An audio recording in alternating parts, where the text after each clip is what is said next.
ఈరోజు మనం చెప్పుకునే నీతి కథ ఏడిస్తే ఏం లాభం. సుందరవనానికి సింహం మృగరాజుగా ఉండేది. ఎప్పటిలాగే అడవిలోని పిల్ల జంతువులకు రకరకాల పోటీలు నిర్వహించింది. అందులో పాల్గొన్న ఒక బుజ్జి అనే కోతిపిల్ల ఓడిపోయింది. దాంతో ఏడవటం ప్రారంభించింది. తల్లి ఎంత నచ్చజెప్పినా అది అస్సలు ఏడుపు ఆపలేదు.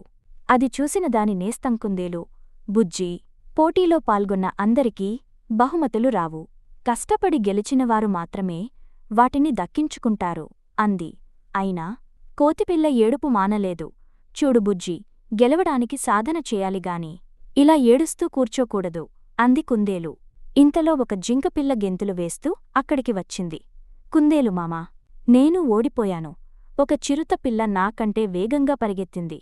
ఇంకా కష్టపడి వచ్చే ఏడాది పోటీల్లో గెలవడానికి ప్రయత్నిస్తాను అంది. అప్పుడు కుందేలు, చూశావా బుజ్జీ, సాధన చేసినా జింకపిల్ల ఓడిపోయింది. కాని కొంచెం కూడా నిరాశపడకుండా మళ్లీ పోటీకి సిద్ధమవుతోంది. అలా ఉండాలి అంది.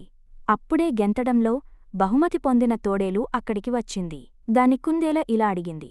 ఇంతకు ముందు ఎన్నిసార్లు ఓడిపోయావు నువ్వు అని అడిగింది.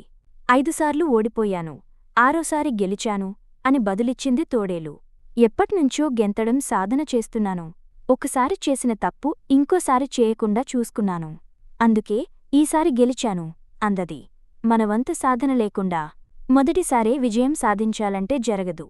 కావాల్సిన దానికోసం కష్టపడితే ఒకసారి కాకపోయినా ఇంకోసారి ఖచ్చితంగా విజయం సాధిస్తాం.